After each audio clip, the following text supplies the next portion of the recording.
DA নিয়ে নবান্নের চৌকস পদক্ষেপ, এবার চাপে সরকারি কর্মীরা। 25% ডিএ পাওয়া নিয়ে সংশয় রয়েছে।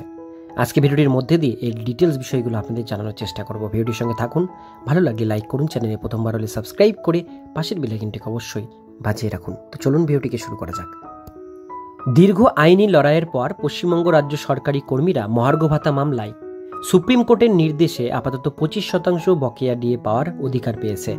আগামী 27 জুনের মধ্যে সেই টাকা পাওয়ার কথা, আর সেই নির্দেশ মেনে পদক্ষেপ গ্রহণ করেছে রাজ্য সরকার।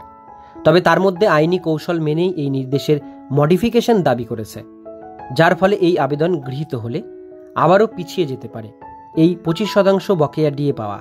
সেই ইঙ্গিত পাচ্ছেন খোদ রাজ্য সরকারি কর্মীরা। সরকারি কর্মীদের বকেয়া মহার্ঘ ভাতার ভবিষ্যৎ। 2016 সাল থেকে চলা এই বকেয়া ডিএ মামলায় প্রতিবারই রাজ্য সরকারি কর্মীদের পক্ষে রাজ্য দিয়েছে স্যাট ও কলকাতা হাইকোর্ট।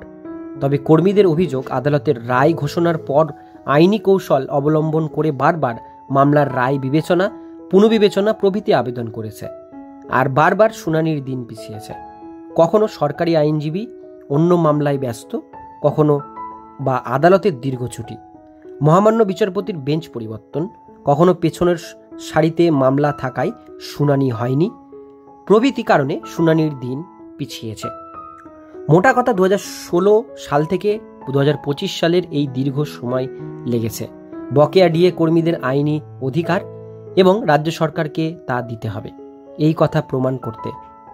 আর রাজ্য সরকার যদি আবারও আইনি কৌশল অবলম্বন করে আর সেই আবেদন যদি গৃহীত হয়, তবে আরও 6 মাস কাল বিলম্ব হতে পারে এই ডিএ পেতে। আর ভোট ঘোষণা হয়ে গেলে তো সেই দেরি আরও বাড়বে। রাজ্য সরকার কি আবেদন করবে, কিংবা আদালত সেটিকে গ্রহণ করবে কিনা, সেটা সময় বলবে। তবে কর্মীদের একাংশের আশঙ্কা, এই বিপুল সংখ্যক বকেয়া ডিএ রাজ্য সরকার পরিশোধের আগে অন্তত আরও একবার চেষ্টা করবে কাল বিলম্বের। অন্যদিকে এই বকেয়া ডিএ মামলার চালাতে রাজ্য সরকারি কর্মীরা হিমশিম খাচ্ছেন। অন্যদিকে কর্মচারী সংগঠন, বিশেষত সংগ্রামী যৌথ মঞ্চের নেতারা বলেছেন, আইনি লড়াইয়ে রাজ্য সরকারের প্রায় 200 কোটি টাকা খরচ হয়েছে। আলোচনার মাধ্যমে সমাধান হলে এই অর্থ বাঁচত। একদিকে রাজ্যের এই একতরফা পদক্ষেপ সরকারি কোষাগারের উপর চাপ বাড়িয়েছে, অহেতুক খরচ বেড়েছে এবং কর্মীদের মধ্যে অসন্তোষ তীব্র করেছে। অন্যদিকে সরকারি কর্মীদের মামলাও চালাতে খরচ হয়েছে।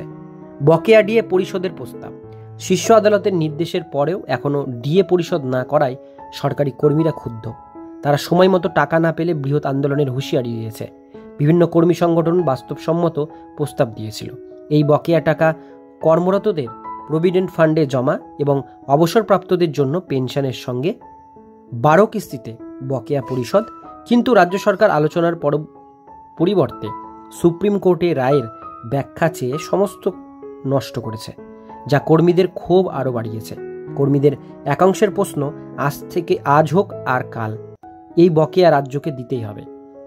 তাহলে কেন মামলার পেছনে এত সময় ও অর্থ ব্যয় করা হচ্ছে? রাজ্য সরকার কি পদক্ষেপ নেয় সেটি জানার জন্য আগামী 27 জুন এবং আদালতের গ্রীষ্ম অবকাশ শেষ পর্যন্ত অপেক্ষা করতে হবে। তবে সরকারি কর্মীরা তাদের পরবর্তী পদক্ষেপ পরিকল্পনা করেই রেখেছেন।